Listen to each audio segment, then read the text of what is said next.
Hello everyone, and welcome to today's EAUC webinar. The title of this webinar is Selling Sustainability to Students, Online Strategies for Behaviour Change, and it will last approximately 1 hour and 15 minutes. It is part of the Student Engagement and Learning and Teaching Life Framework. Thank you for registering, and thank you to Sarah Spates from the University of Nottingham. My name is Seth, and I'm the Membership Engagement Officer here at the EAUC. If you have any specific event, webinar or training requests, I'll be happy to talk to you at any time. I also work with our community groups, so as a member of the EAUC, I encourage you to join one of the communities of practice or regional groups. More information about these and how to join can be found on the Members Zone area of our website. You may have previously attended or heard of exchange webinars. These are continuing, but due to their popularity, we have developed a new range of EAUC webinars. These are for our members only and are an added benefit of your membership. They are more detailed with clear learning outcomes, expert speakers, and will allow for more complex topics. They will last between 1 and 1.5 hours, depending on the topic. Shortly after the webinar is finished, you will receive a certificate of attendance to place in your personal development file as a record of the training. Just a bit of housekeeping to go over first. I'm hoping that everyone can hear me well. I've muted you all to avoid any background noise, and you will continue to be muted throughout the webinar. If you have any technical issues at all throughout this webinar, please let me know by either posting on the on-screen chat box or by sending me an email to sikirby@eauc.org.uk. Hopefully most of you have working microphones. Don't worry if not, as you still have the opportunity to ask any questions at the end. This webinar is being recorded and will be uploaded as a resource with all presentations later on today. Please feel free to share these resources with any colleagues or fellow EAUC members. Once the webinar is finished, you'll be sent a short survey for us to gain your feedback. Please take a few minutes to complete the survey, as the results will help us improve our CPD and events. That's all from me for now. Thanks again for registering, and I'll now pass you over to Sarah. Thank you, Seth, and hello to everyone, and thank you very much for joining in with this webinar session today. So let me just start by saying this is in a sense a repeat of a session that I did at the EAUC conference in Leeds a few weeks ago now that seemed to be very well received. There was kind of lots of discussion. We ran out of time, as you so often do, and so I was asked if I would do it again as a webinar. Obviously, I'm going to talk at you, but I would love, obviously, for you to be kind of typing in comments, queries, contributions in the chat as we go, and I'll try and keep an eye on that and feed in any comments that you make to what I'm actually saying to relate your experiences to mine. So what I want to do in this session is to just, and I suppose, tell you the story of what we've been doing at the University of Nottingham, acknowledging as I do that many of you may be at institutions and organisations that are much further ahead than we are in the process of getting our students really excited and engaged in the sustainability agenda. So I don't hold up Nottingham as some great expert in this field. You know, we're a bit of a behemoth of an institution. We've got we've got kind of 50-odd thousand students across the globe, particularly in our campuses in the UK and China and Malaysia. So, you know, we've got challenges that are particularly associated with our scale, the complexity, the bureaucracy of our organisation. So I'll tell you a bit what we've been doing, but again, I'm sure that you will have other examples of your own that you might wish to share. So please do, and I said I'll try and feed them in. So if we just kind of start with the kind of the big context. So here we are in 2015. I think the sustainability agenda at Nottingham only really started to move out of the domain of estates and operations into the field of teaching and learning in about 2011. So it's again quite a recent change in direction. And I think that was because there were a couple of colleagues in the estates department who in a sense had a wake-up moment and realised, well, what's the greatest product of a university? It's its students, and its staff, what are its greatest resources? It's its people. Where can you make the most change? It's actually by working with your people rather than just being solely focused on your carbon management, for example, of your estate. So there was a shifting agenda in the Estates Department. The Estates Department then looked for kind of academic allies, and I ended up in that particular position. So I've worked very closely with my Estates Department colleagues to take forward a series of strategies for development at Nottingham.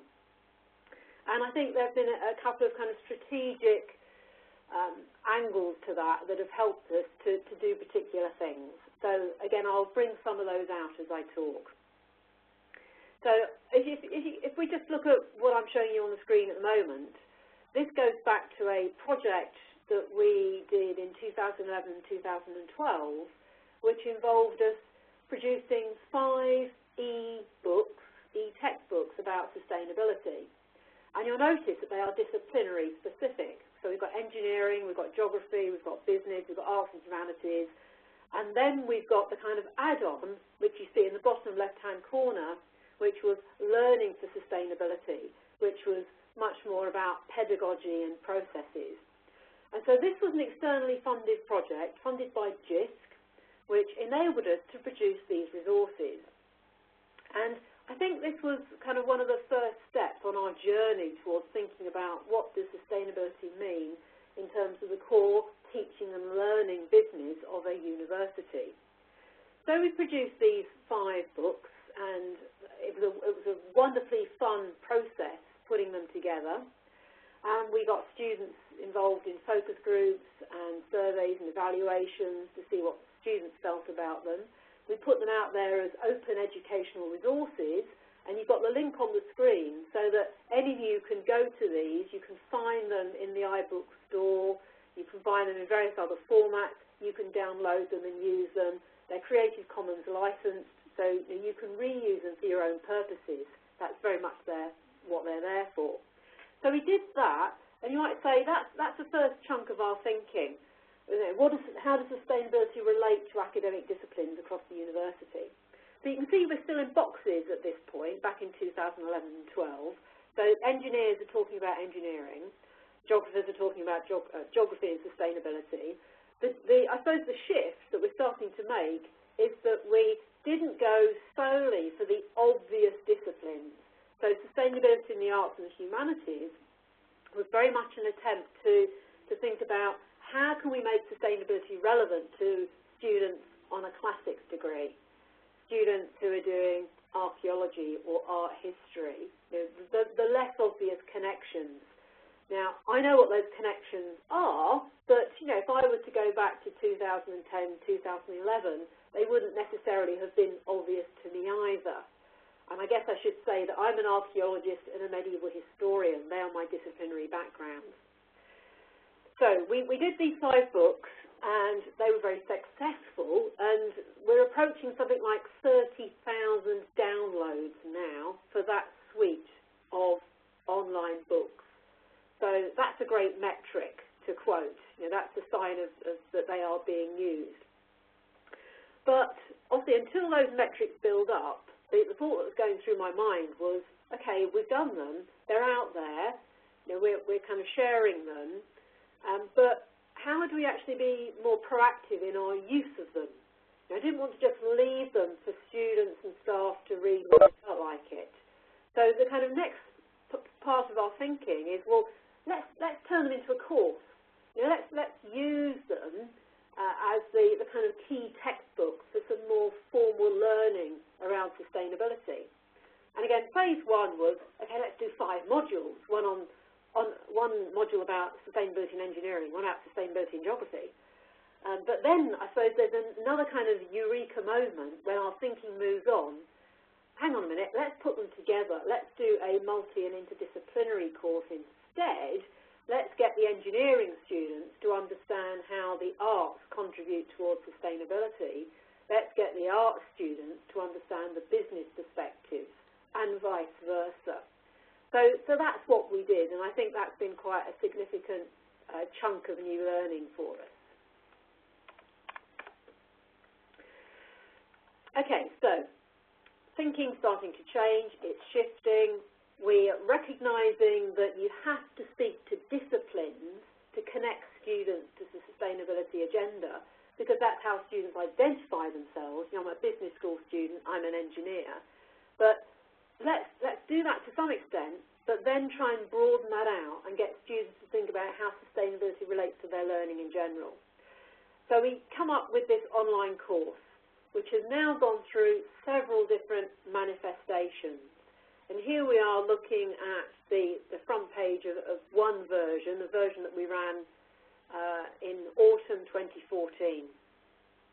So we come up with perspectives on sustainability, which originally is non-credit bearing, and then we come up with introduction to sustainability, which is academic credit bearing. It gets quite complicated, this, but the basic point is we designed a multidisciplinary course that would use those 5 e-books, but would also bring other things. And in doing so, we created something that we call the NOOC, the Nottingham Open Online Course. Now, I bet many of you know what MOOCs are. Right, massive open online courses. Some of you will be from institutions who are already offering your own MOOCs. Some of them may well be about sustainability.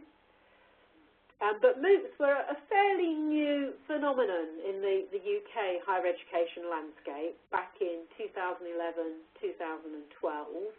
And it's not actually until the autumn of 2013 that we see the launch of FutureLearn, which is the UK's first MOOC platform. So Nottingham in 2013 will be one of the institutions that joined FutureLearn.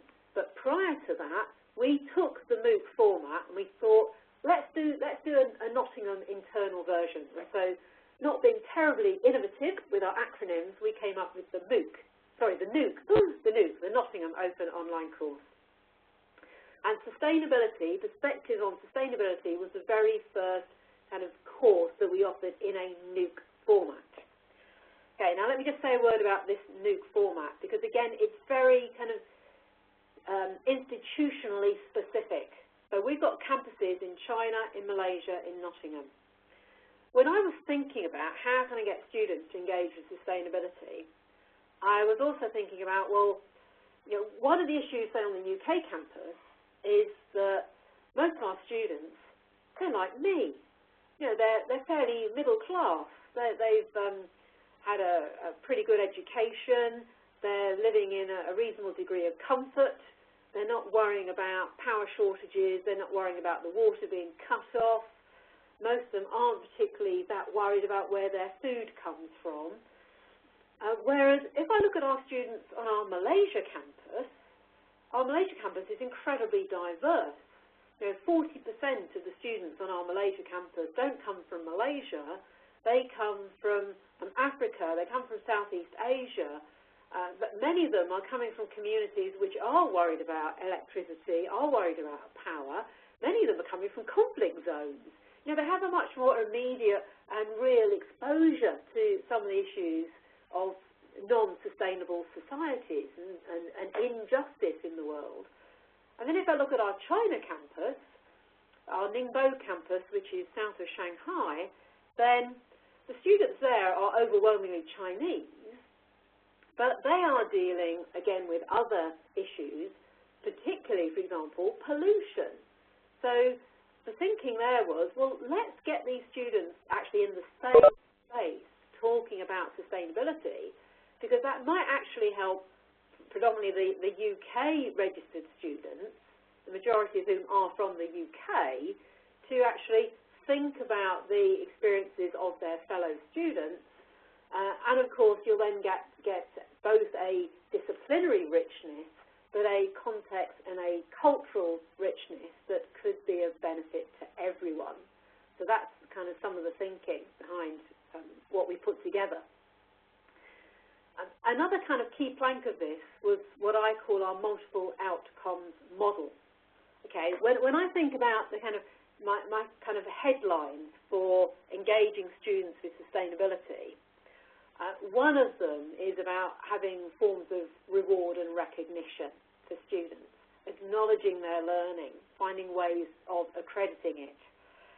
And I wanted lots of different ways so that I could, again, attract students with different objectives for their learning. So if we look at this diagram, so in the middle I've got learning for sustainability. That's my core objective. That's what I want the students to do. And I want staff to do that as well. So at Nottingham we have something called the Nottingham Advantage Award. Again, I know some of you will have your equivalents. It's one of the 80-odd skills awards that now exist in the UK higher education sector. Ours has been going since about 2008. It now comprises over 250 modules that are available to students across our campuses. And we have about 5,000 student enrolments annually on the Nottingham Advantage Award. The modules are overwhelmingly delivered face-to-face on their specific campuses. But then it occurred to me, well, again, here's another opportunity to try and use the online space to get students to share Advantage Award modules together. So I took this Perspectives on Sustainability course and decided not only is it going to be a NOOC, a Nottingham Open Online course, but it's going to have Nottingham Advantage Award credits attached to it. So students can do the NOOC towards the Advantage Award. So that was quite important. And the award is open to both undergraduates and postgraduates. So those groups of students who want to do that additional award, they can learn about sustainability via that means. And then, in the autumn of 2013, Nottingham joins the FutureLearn partnership, so we start doing MOOCs, massive open online courses. When we joined, we didn't have a course to offer as a MOOC. The nearest thing we had was the NOOC, which was about sustainability. So it just so happens, through serendipity, that the sustainability course, not only is it Nottingham's first NOOC, but it's Nottingham's first MOOC. So what that means is we get the benefit of the publicity, of the marketing, of the external and internal recognition. So we're taking the sustainability agenda and we're hooking it up to the online learning agenda.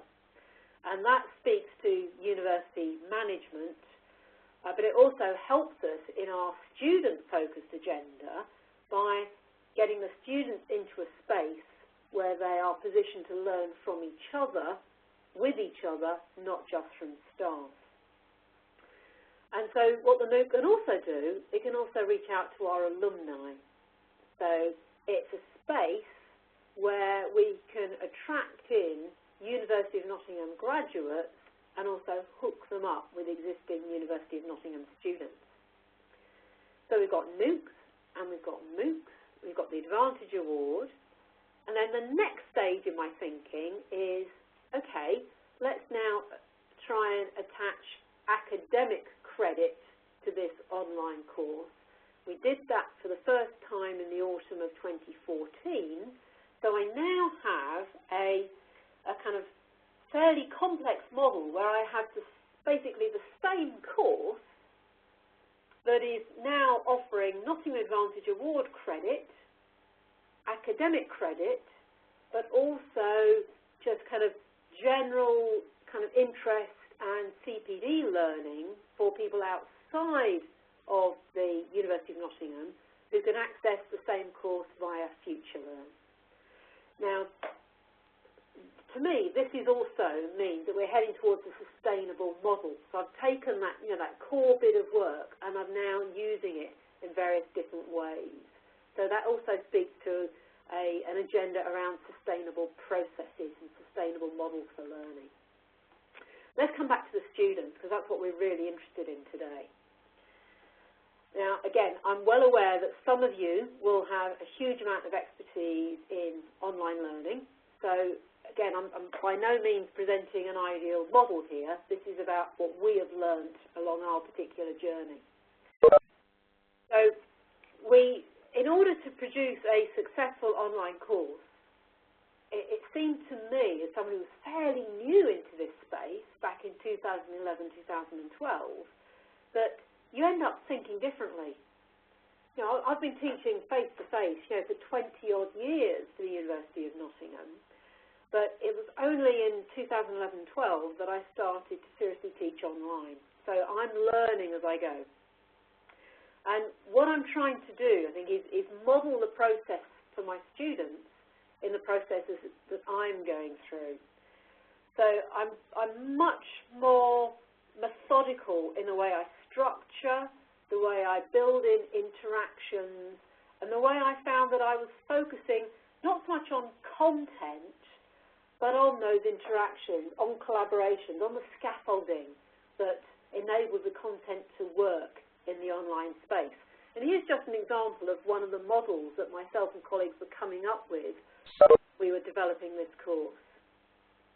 So all the time we're trying to take students who may be unfamiliar with the world of online learning into a space where they feel motivated, where they feel comfortable, where they feel both safe and challenged, and where they understand that what we're trying to do is to get them to learn alongside and with each other. And I think that was, again, highly significant in what we're trying to do. Okay, now if you look at the slide that's on the screen at the moment, and again, please do feel free to add a comment, add a question, add an observation in the chat if some of this is relating to your own experiences, or if you can immediately see things that are obvious to you that we're currently not doing or haven't come up in my story so far. What you have on the screen at the moment is my thinking through the learning outcomes, or what I wanted to achieve with this Perspectives on Sustainability online module, or NUC. And I don't think I've ever done this in my face-to-face teaching. Again, I've always had scribbled lesson plans. I've known what my learning outcomes are for a module. And I guess I have kind of known what I want to achieve in an individual session of a module, but I've never articulated it in this level of detail. And so this is me thinking through how I'm going to work with students in an online space where when I'm not meeting them face-to-face, I'm not building connections with them. And so as you can see, I kind of have a series of learning outcomes. These are simplified versions of the learning outcomes for my module. And then I have a series of activities which I'm designing to support these learning outcomes. And I'm thinking about the activities, the learning activities that I want the students to be engaged with as they participate in those activities. And it's sequential. Now, I'm thinking through the learning process from week 1 to week 10 of a module. And it really worked. Again, this was something that was, very much, I keep saying, a learning process for me and for the colleagues who are working with me on this module. And so I found it really, really helpful to be explicit about what I wanted to get out of each particular task. And kind of what I was trying to do was to kind of build in very much kind of bite-sized pieces of learning that were also very active. Okay, so I noticed that in my title for this kind of seminar, I've got Selling Sustainability to Students, Online Strategies for Behaviour Change. But actually, some of my strategies are about taking students from the online, sending them offline to do something, and then getting them to report back in. So it's, by all means, not all happening online. It's about sometimes reflecting about what you're doing in the real world and then bringing it back in. For example, the waste audit. This was a really, really popular activity in this course, that in about week 3, the challenge to students was get the permission of the people you live with, but then conduct a waste audit of your domestic waste, say over a period of a week. And here's some tools. Here's a checklist. Here's some health and safety information. Here's a report form. Do this activity, get your colleagues to join in with you if you want, and then produce a report which tells us what's your greatest categories of waste, what are you doing with that waste, do you think that waste is going to the right place, do you think you could reduce that waste, what do you think that waste tells us about you, does your waste pattern kind of change, do you think, throughout the year, what does your waste pattern tell us about what's available to you in your local context in terms of recycling, a whole series of questions for students to reflect on. And it was suggested that they might want to take photographs of the process as well, share them with everyone. And the idea was that we would come back 6 or 7 weeks later on in the course and then suggest that they might want to revisit that exercise and see if anything had changed about the way that they were managing their waste. Now, doing waste audits isn't particularly new. Many other universities will have something similar. Southampton, notably, I think, do quite a lot of work in this area, as well as their Southampton blackout when they do their big kind of energy shutdown exercise. But I wasn't aware that anyone at Nottingham had particularly tried this, and obviously trying it in the online context meant that the Ningbo, the Malaysia campus, the UK students, we could see the differences. And so actually, can I ask you all a question, see if you want to just try out using the chat, before I give you the answer. What do you think were the biggest categories of waste of our students on our UK, China and Malaysia campuses? Now, if you want to just type in the chat box what you think were those biggest categories, please do, and I will tell you in a little while, because they were different. Okay, so the type of activities that we used, I think, were quite significant, and then we got them to be quite proactive. We also kind of thought a huge amount about how we got students to do more than comment.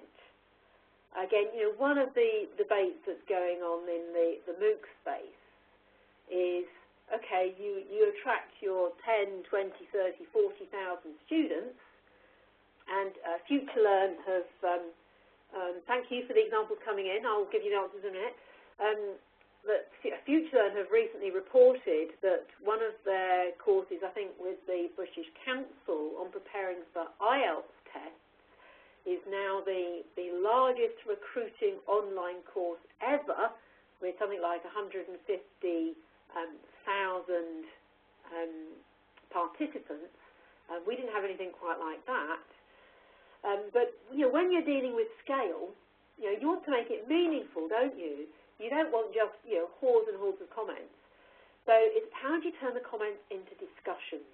Okay, so that's about using hooks, using sparks, using difference as well as similarity, or setting up tasks in a way that is almost instrumental in requiring students to post responses to 2 or 3 other students before you will give them credit for that activity. And I think that works to a certain extent. And the hooks. So let's see. So we've got a few suggestions coming into my question. So pizza boxes from the UK, food, so a lot of food waste in the UK. Plastics in China and Malaysia. Okay, glass in the UK. So I'll just see if anyone else wants to add anything to that. No one's come up with the right answer for China yet, so that's a clue for anyone else who wants to make a guess. Okay, and I'll kind of pick that back up again in just a moment. So things like this, of course, are a way of getting people to feel that they're actually involved in a conversation. It's not just a one-way stream. And so, one of the kind of big sustainability things for me is that obviously sustainability is about the topics and it is about the content. It's about saving the planet, it's about social justice, it's about protecting the environment. It's all of that, those big issues. But obviously sustainability is also about processes and pedagogies. It's about ways of learning that kind of encourage us in critical thinking. in analysis, in developing skills that we can then transfer to different situations. And it's about processes. You know, it's about developing content that can be reused and repurposed. So there's a kind of multiple kind of layering of sustainability for me, which I'm trying to make sure we get across in our courses. So sharing what we're doing is very, very important. So what you've got on the screen there is another webinar, which you can access via the link at the top of the page there if you want to pick that up later, which is just about tips and kind of techniques for getting students into meaningful discussions and conversations online rather than just those comments. Okay, so glass bottles, food waste, bottles and cans, food waste, etc., etc.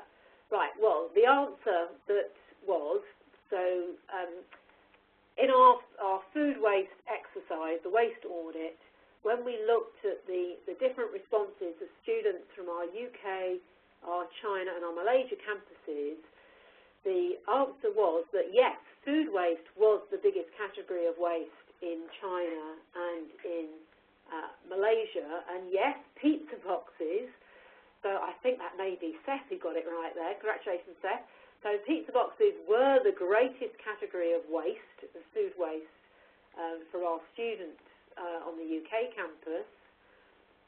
There was much more compostable waste coming from the Malaysia students, and then they felt bad that they weren't composting it, but composting facilities were not routinely available on their campus.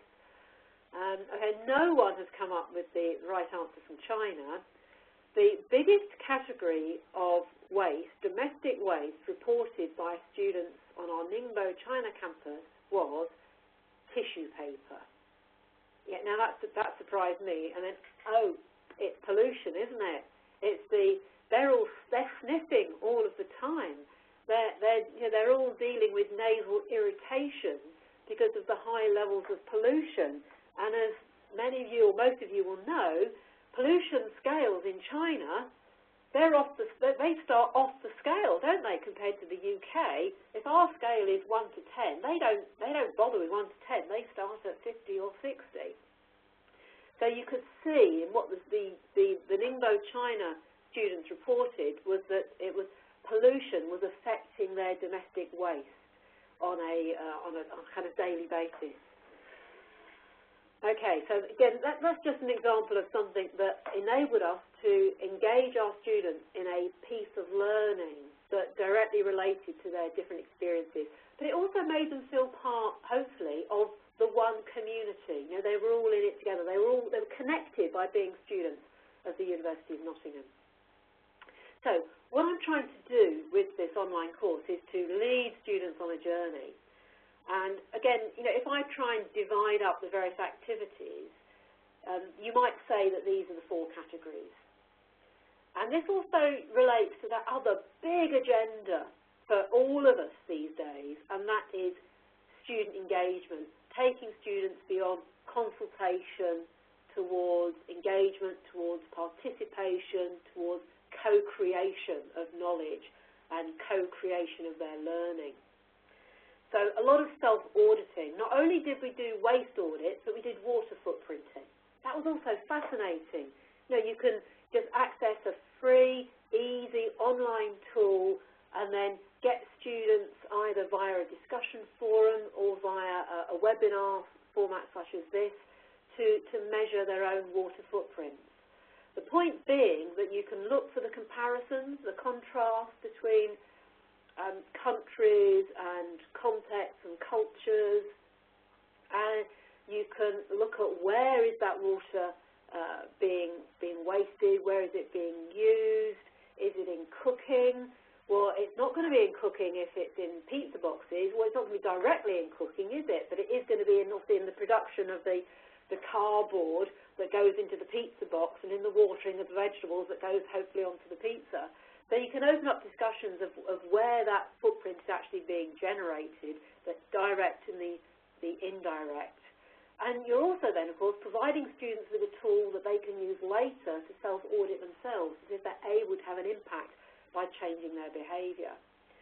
And perhaps one of the other key points there is that we're engaging students in activities that in themselves may be fairly small scale, but they're enabling students to feel, yes, me as an individual, I can look at what I'm doing, I can potentially make a change, and if everyone makes a small change, those small changes can add up to the big impact.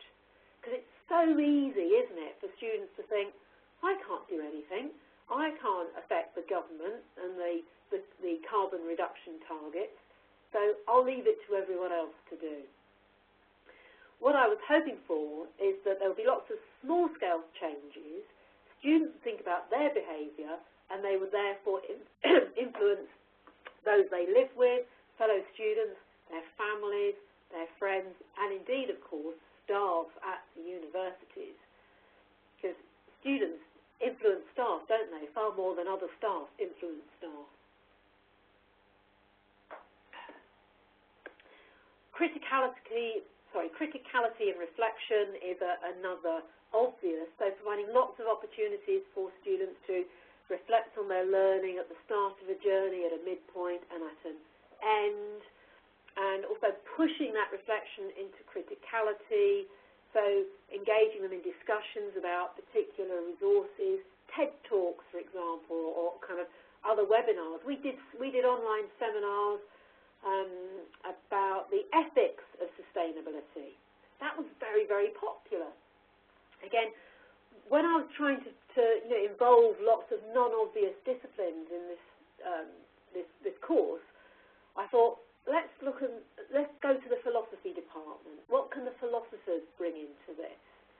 And actually, they were so keen. They were very happy to get involved, and a seminar on our moral obligations to the planet, our moral obligations to future generations who we will never meet, our moral obligations to species, to plants and to animals, kind of seemed to be quite an eye-opener to the engineers, to scientists, who therefore were able to think in slightly different ways. Evaluation, of course, getting students to carry out SWOT analyses of sustainability strategies. They can look at the sustainability strategy of their own organisation, or they can look at the sustainability strategy of other corporates, be it McDonald's, Nike, Rolls-Royce, global players as well as more local enterprises. And then resource building. So making sure that there are opportunities in the course for students to contribute to something that we could then take and use in the next iteration of the course. So that's my kind of thinking behind the various activities that you can see kind of actually listed on,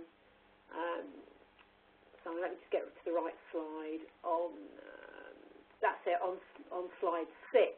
Okay, so trying to make sure that we've got a sufficient range of activities in the course that will engage students in auditing themselves, building things for other students, evaluating critically and reflecting critically. Okay, so let's just say a little bit more about kind of how we try and do this. And again, nothing about this is new. There's lots of literature out there about designing online activities. It's quite old now, but it works. So, being very clear what's the purpose of your task or your activity, how you're going to incite students, how you're going to excite them to want to do it or to get involved. Are your instructions very, very clear? Do they know what the purpose of it is? And then how are you going to close the feedback loop? Are you going to get them to share with other students? Are they just sharing with the tutor team? Is there some learning from that activity that can then be fed into the next thing that comes along? And obviously we've tried lots of things. I'm well aware of other colleagues who've tried other things. So, for example, if I can remember, some of the colleagues who were at the EAUC seminar in Leeds, for instance, talked about kind of pitching projects, Dragon's Den type activities. activities. I think that was colleagues from Oxford talked about that. I know that my neighbours here in Nottingham at Nottingham Trent University, they have a very innovative sustainability and practice online certificate of their own, and they do lots of online creative activities around measuring food miles, looking at the journey of a strawberry yoghurt, for example, getting students to design a sustainable stir-fry. So, you know, there are lots of activities you can design that speak to the kind of everyday experiences of students. And I guess that's another very powerful way of engaging students. You know, it's not something really kind of heavy-handed, like how would you reduce the carbon footprint of the university. It's, you know, what do you think about when you're buying the materials that you're going to put into your dinner tomorrow night? And are you eating collaboratively with your flatmates? You know, what are the sustainability credentials of the way you actually eat your food? Okay, so I want you, you know, again, as I go on and give you some more examples of what we've been doing at Nottingham, what have you been doing? What have, you know, are there examples that you would like to share from your own projects and your own initiatives that, again, are good examples of how you've engaged students with sustainability? I think of the headlines that I've kind of come up with so far, they are forms of recognition. So that goes back to giving credit, Nottingham Advantage Award or academic credit. They go back to the competition idea of Oxford and Nottingham Trent, where they have where they're giving perhaps prizes or certificates. So reward and recognition is crucial, and then there's perhaps reality.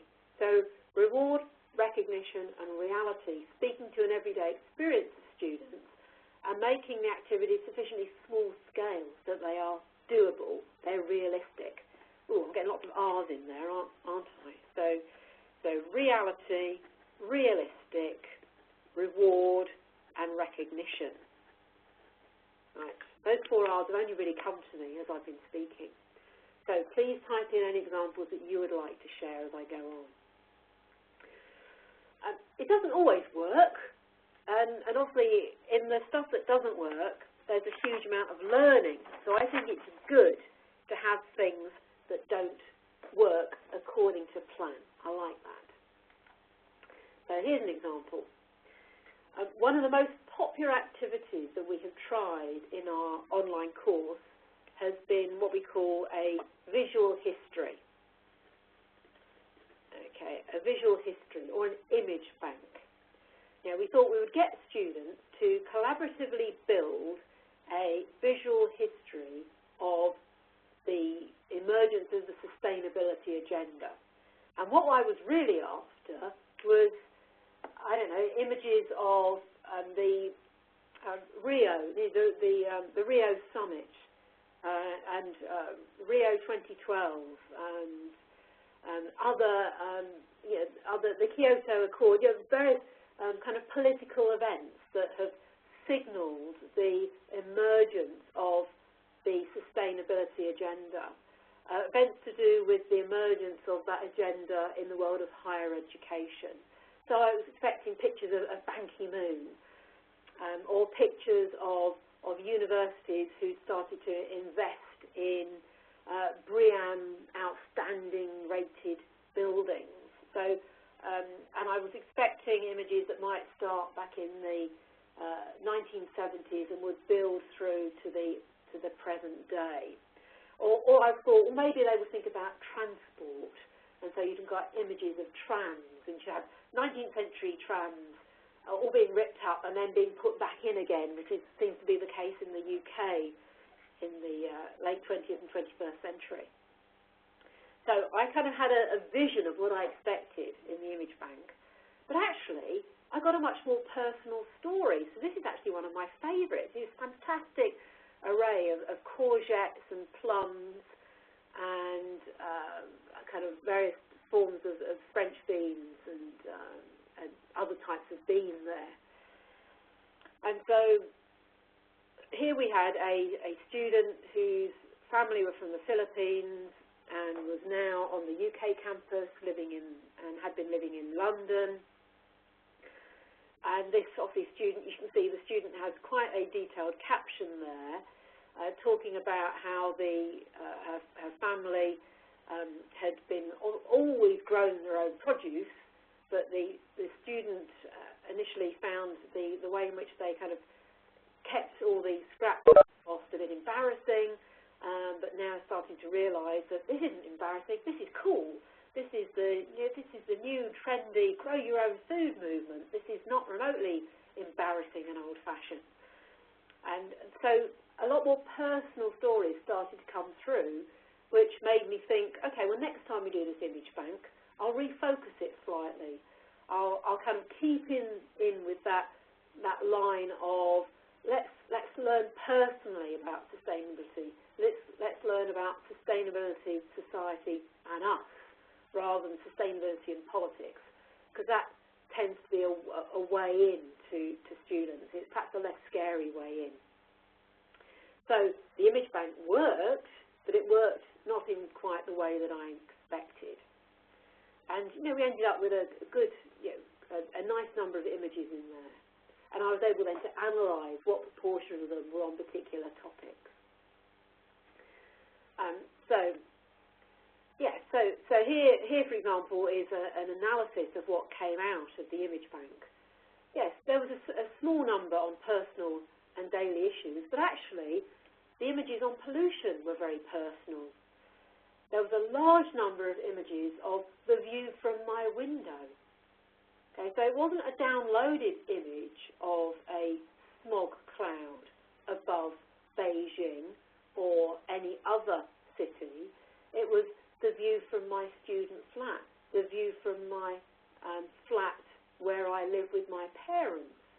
Okay? So it was pollution, but personally experienced pollution.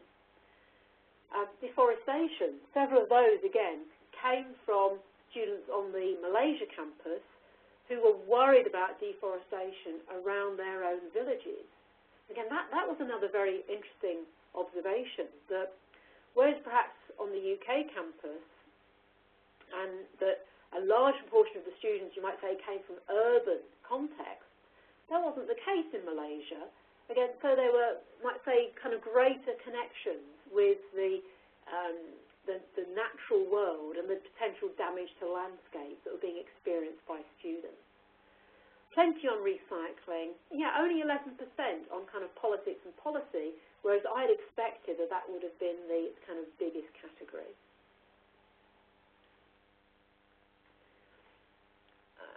Okay, so the image bank was really good because it showed us different things. Now, here's one of my other kind of major bits of learning. The first time we did this course, one of my tasks was a SWOT analysis of the university's own environment strategy. It wasn't called a sustainability strategy, it still isn't, it was the environment strategy. And I persuaded the Vice-Chancellor to join us for a webinar in which we then discussed the results of that, and I also shared with the Vice-Chancellor some of the posters that students had produced in one of the other activities. That was a masterstroke. Okay, so one of the things to suggest there is think about the politics around your student engagement activities. Those forms of reward and recognition, what will also speak to the students. Maybe recognition by the VC isn't that important for some, but at Nottingham, it seemed to tick a box, and of course it was very, very helpful in getting staff on board and getting staff interested. The fact that the Vice Chancellor was taking this personal view. And you can see that we did a SWOT analysis, healthy response rate, and 1,500 viewings of the discussion forum. So that will be people who posted, were active, but also people who just went in and had a look. So a lot of people were lurking. They were sufficiently interested to see what was going on. And here are some of the posters that we shared with the Vice-Chancellor in that seminar. Okay, 5 small sustainable changes on campus. Perfect. Right, so a student in this case, producing a poster with a series of suggestions that may or may not be taken up by the university, but showed what a student thought should be considered. Okay, and the Vice-Chancellor was very, very interested in this. Okay, and I'll tell you something else about these posters in just a moment. Here's another one, food for thought. Okay, so this poster was potentially kind of quite shocking. You know, we get lots of statistics out about this on a regular basis now, but this poster was produced back in 2012, and certainly students didn't realise that, you know, globally, according to some reports, about a third of the food that we actually produce is wasted. And students were shocked by that. And we could then relate that back to what they told us about the waste audit. You're contributing to that wasting of food. Why is it necessary? I'm not going to show you the next poster yet. I'll come to that in a moment. But before I show you it, I'll ask you the question. It's a poster that reports on the number of usable chopsticks that are thrown away in China every year. So here's another question for you all. Give me your estimates, please, in the chat box. How many disposable chopsticks do you think are thrown away in China every year? Okay? How many chopsticks are thrown away in China? I'll tell you in a moment, but I have to see a couple of answers first. And while you're thinking about that, again, let me go back to this poster. So, engaging students. It's the activities that you use, but then it's what you do with them. It is the feedback loop, isn't it? And so, the first time we ran this poster exercise, I was able to tie it in with a conference that was going on the UK campus. Well, we've got an estimate from Sarah. Thank you, Sarah. 300 million, okay? I'm not going to tell you the answer just yet. Come on, everybody, a couple more suggestions. So, I had, I don't know, a large number of posters, over 100 posters produced by students in this course. What I then did was I got right, thank you, some more estimates coming in. I took those posters to a conference of the Sustainability Research Network. Now, this was a network that was brand new. It had just been set up by postgraduate students on the UK campus. And I'd given them a bit of advice, and some of the students, the postgraduates, had helped me in running the course. So, you know, we'd already developed a bit of a partnership. So the students who produced the posters, I took their posters and we showcased them at this conference event, and I got the delegates at the conference to vote on their favourite posters. And we came up with the top 5 posters that I then showed to the Vice-Chancellor in the webinar. So you can see how it's all joining up, can't you? And so that was the real benefit. So students do the task. They get feedback anyway. They then get kind of entered into this competition-style event at the conference when their posters are voted on by senior students, generally the PhD students. We then take the PhD students' votes, come up with our top 5, we report them back, showcase them to the Vice-Chancellor in the online seminar. That's great for the students, great for the Vice-Chancellor. The research students can see that they've been listened to as well. Everyone feels good about it. Everyone feels, oh, it's worth learning about sustainability. This is a good agenda to be involved in. Right, okay, so chopsticks. So James reckons 30 million out by a factor of 10 billion from Lindsay. All right, so our estimates are ranging from, so our lowest is 300 million, and then we're going up to, well, the highest is we're on to anything above 10 billion. All right, are you ready, everyone? Deep breath. This is really quite shocking. Ooh. According to the student who did this piece of research, right, I have not verified it independently before anyone shouts me down in flames, But obviously you can see the references there to this student's research. So 80 billion disposable chopsticks used in China every year. So another way of engaging with students is shock tactics. Right? Find really, really shocking data, as long as you think it's fairly sound data, and use that to prompt the debate and the discussion. Thank you very much for your guesstimates there. I would never have got it either. Never, never, never. 80 billion. Okay, look, we're heading towards 12 o'clock, so let me kind of give you a sense now of how students have received this online course initiative at Nottingham while you get over the shock of 80 billion. So we've evaluated, obviously, this online course that I'm talking about. I've now run it. I've run it 3 times internally as a University of Nottingham NOOC, a Nottingham Open Online course. First time it recruited 900 students across our 3 campuses. Second time it recruited about 600. Third time it recruited about 300. Okay, it's declining, but it's declining because the number of online courses that we've got is growing in the meantime because of the success of that first initiative. So we now have a second sustainability course. We have sustainable and responsible business. Okay, that one ran first time last autumn and recruited 600. So we're splitting, these sustainability-minded students across now currently 2 modules. But we're trying out different things. And what we did with Sustainable and Responsible Business, we achieved a tie-in with the Institute of Corporate Responsibility and Sustainability, okay, a fairly new kind of body.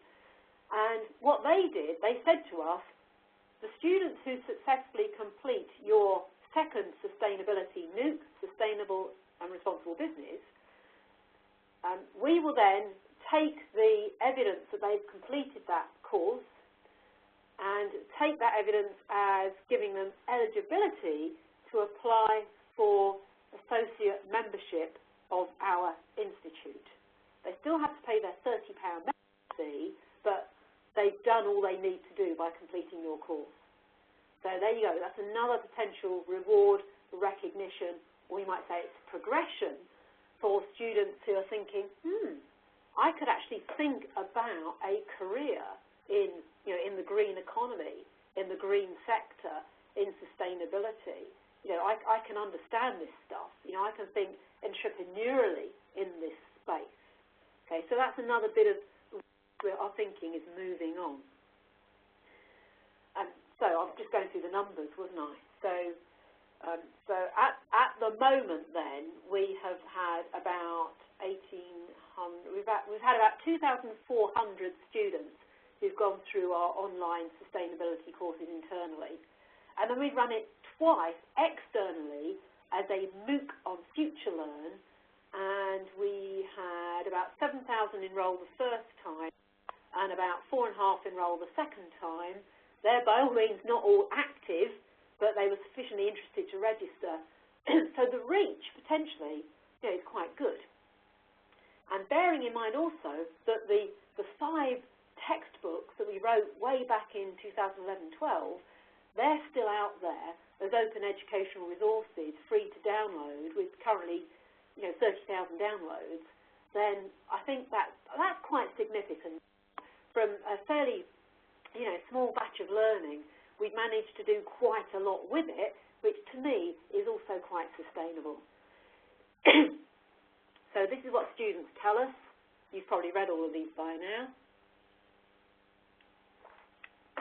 What we're trying to do is use the course in a way that students, they can do it for credit, they can do it for recognition, but they don't have to. They could just go in and do week 3 if they want. They can just go in and do week 9, or they can just go in and read stuff. They can use the courses as they wish, although of course we want to encourage them by being engaging and exciting and shocking to do it collaboratively and work with each other. But they like the flexibility. They like sharing their ideas with students from other countries. And for me personally, that's really, really important, because that's one of our USPs, isn't it, the University of Nottingham, that we've got campuses in China and Malaysia. Personally, I would like to see that that means something to students, whatever campus they happen to be on. So what's our learning from all of this? Well, we've done lots of research. So I've been fortunate in that I've been able to employ a postgraduate research student who's done quite a lot of mainly qualitative analysis, but also some quantitative analysis. And at the moment, I've got another student who's doing a bit more work for me. I've also got some undergraduate students who are kind of going through these online courses, looking to see what they feel works well and doesn't work well for them. So I'm trying to get a lot more student voice in the design as well as in the outputs. I can see that the power relations persist, okay, because we've also encouraged staff to do these courses too, and actually that doesn't work that well, because the staff want to remain, strictly speaking, staff, and the undergraduates are more informal. The postgraduates need to tell everyone about their research to position themselves. So it's been quite interesting thinking about how you can use a space where you want everyone in there at the same time, but also let everyone kind of keep their particular identities as a member of the teaching staff, as opposed to an undergraduate student. Yes, the students have been instrumental. The waste audit is assessed, so they do it. If the water footprint isn't assessed, they do it, but in lesser numbers. So I need to think through that a little bit more. I really want to be instrumental. I also want people to do it because they're interested and enthused and they want to learn about sustainability. But I'm being naive there. I do actually need to put in core components that are compulsory if you want to get your reward and recognition, in order to make sure that the majority of students will do them. I need to not overload it. Less is more. Okay, you can overdo it on content. It's actually what you do with it that's more important. And the facilitation style is absolutely crucial. If I get it right, if I'm very informal, if I'm very relaxed, that seems to work. And something I've only recently understood is that, of course, for the large number of international students for whom English is not their first language, the English that they have learned is English for academic purposes. They're not necessarily learning informal English, whereas I'm trying to be very informal. So there's a barrier that I didn't understand at the beginning of this process that I now do understand, and so I'm needing to think through how do I set up kind of ice-breaking activities early on and help the second language English speakers to work out which forms of English they can safely and comfortably use in this course. Students like the seminars. They need to see the feedback loop. They need to feel they can connect to the tutor team who are working on the course. So that's all been very, very helpful. Yeah, clutter. I think the course is currently cluttered, so I need to declutter it. I think that will help. And interesting, some students are worried that there are too many students. So, when is massive too massive? First time round there were 900. Did that put off a large number of students? Second time round there was 300. Going on the proportions who completed, also a greater proportion of the 300 completed than the 900.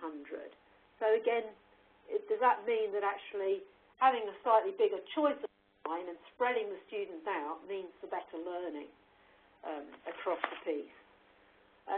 So I'm learning all the time. It's been an iterative process. I haven't got all the answers, but if I was to now just kind of sum up the answers, then I would say that in the Nottingham journey so far, I'll go back to my magic R's, it's been about making sure there's clear reward and recognition for students, actually making sure that there is a progression for students. What we're doing next year is we'll use the Perspectives on Sustainability courses, course number 1, and we'll then encourage progression from that towards sustainable and responsible business, which I think we can position as the slightly more specialised, focused the two courses. We need to be very realistic in terms of student time, so small, easy activities that relate to their daily life, that speak to them. And we need to get the dialogue right, we need to get the tone right, and we need to make sure that the students feel that they're in a relationship early on, so that relationship can then sustain them as they go throughout the course. But around all of that as well, there is the politics. And at Nottingham, you might say the politics has been absolutely essential. We've had internal recognition via a Vice-Chancellor getting involved in a webinar. We've had blogs, had local press releases and so on. And then, of course, I should end by acknowledging the importance of the EAUC and the Green Gown Awards, in that we got a highly commended back in 2012 for the 5 e-books, which I referred to right at the beginning, and then in 2014 we got our second highly commended for the online course that we built from e-books. And so, so those two parts of the story of the project so far have also been acknowledged within the sector, and that's also been, I don't think that's encouraged students to do it, but it's helped us to show staff that this is a valid enterprise, and if the staff buy into it, they are then more likely to encourage their students to participate. So again, I would say reward, recognition, external and internal, progression, realistic, small-scale stuff that speaks to the personal. And so far, that's worked pretty well for us. I'm going to stop talking there. And so thank you, everyone. If you've got any other questions or comments that you would like to post in the chat, please do. And thanks for your guesses for my couple of questions I posed you.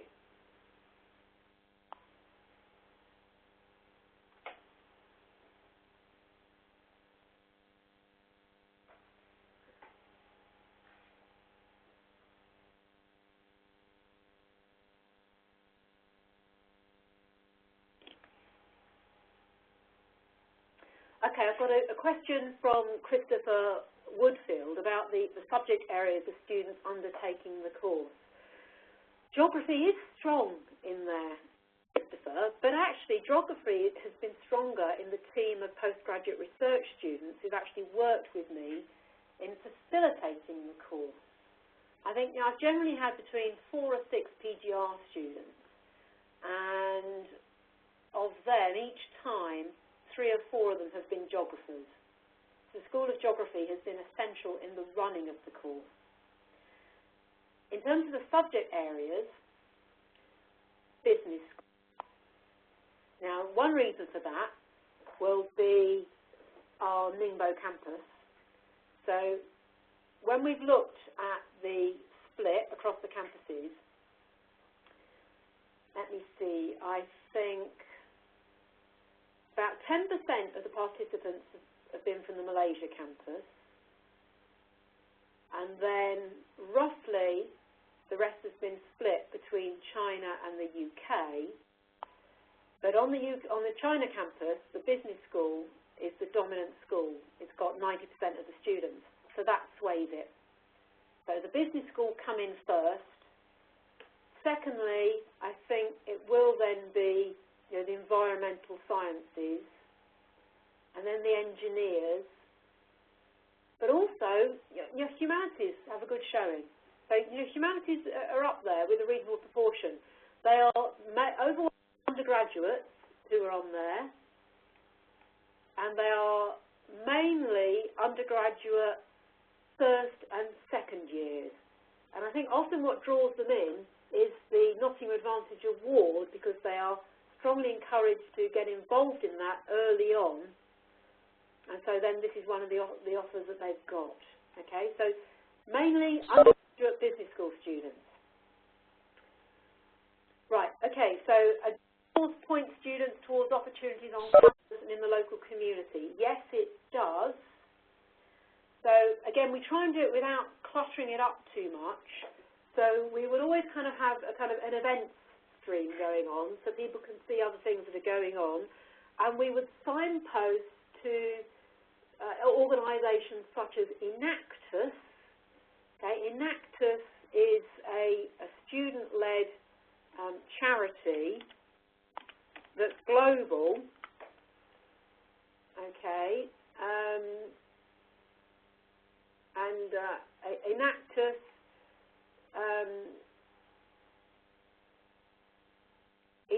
does a whole series of kind of social enterprises. It'll get involved in recycling furniture, to supply furniture to housing cooperatives. It'll get involved in projects to develop eco-toilets, for example, in Tanzania or whatever. So Enactus is an organisation that obviously speaks to all of our campuses. What I'm trying not to do is to do too much stuff in the course that only speaks to the UK campus. So it's the tri-campus things that I'm really promoting.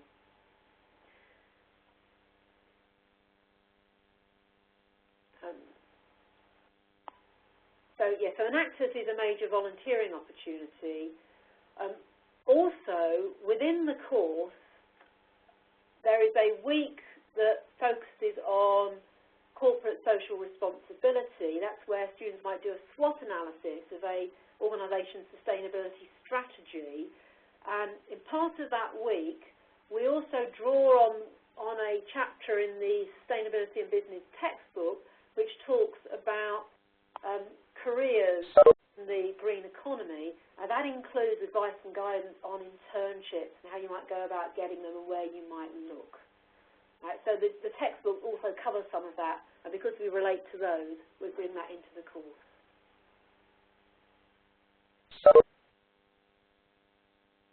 Okay, any more questions, anyone?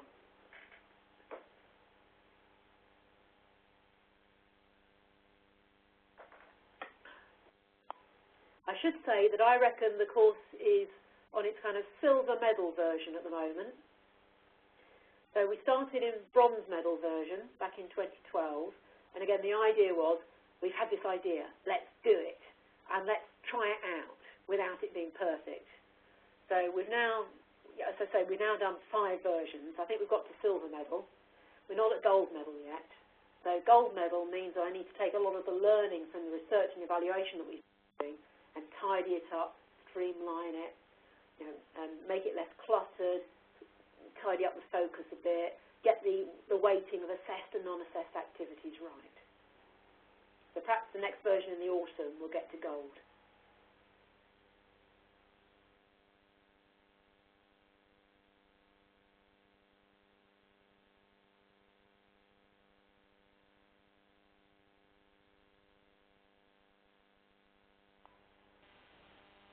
Hello everyone. I think the webinar is running close to an hour and 15 minutes now, so if you have any further questions, then feel free to email Sarah on her email address, and we'll post the links to the webinar and everything else afterwards.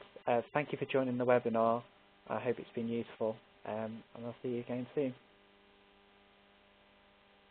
Okay, and I'll just pick up, there's a couple more questions I've just noticed. So from Luciana, how do you address the knowledge gap, and what about the guest lecturers. So let's do the easy ones first. Yes, we do have guest lecturers from time to time. So we've had the philosophers in. I've also had one of the engineers in. I've had our geographer in, and our geographer did a really good interactive webinar when he got students to do footprinting during the webinar itself. So we've had 3 or 4 of those. And then in terms of addressing the knowledge gap, I do that by trying to encourage a kind of bit of informal peer mentoring in the course. And that's, I mean, we tried out group work in the first version. That didn't work, so I haven't gone back to that yet. But some of the activities are set up in a way that you're not being graded on the depth of your knowledge. You're being graded on your personal learning journey. So we're enabling the students who've got lots of knowledge to showcase that, and then I would then kind of position them as people who can share information and help others. And going forward, one of my ideas is I'd quite like to get this course running with peer mentoring mode, whereby students who complete it 1 year might come back in next year, but in the role of facilitator instead. I'm still working on that one.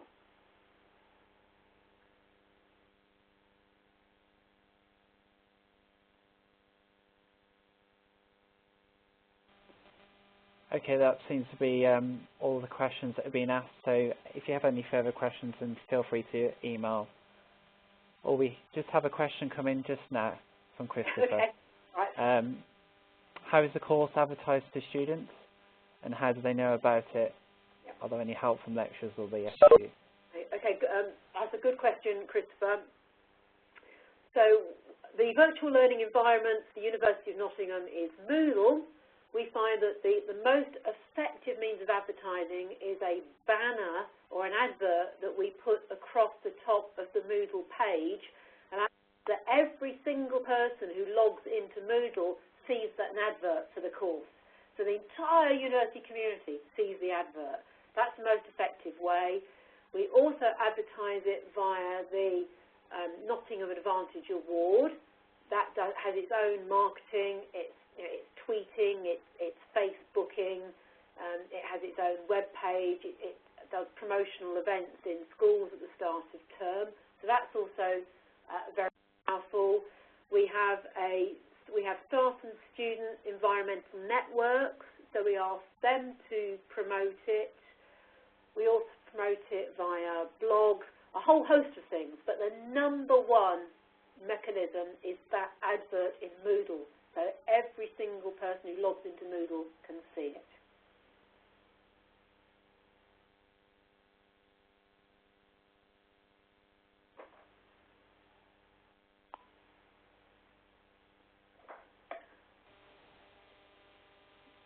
Okay, there didn't seem to be any further questions coming in now, so thank you all for coming along to the webinar, for joining us today.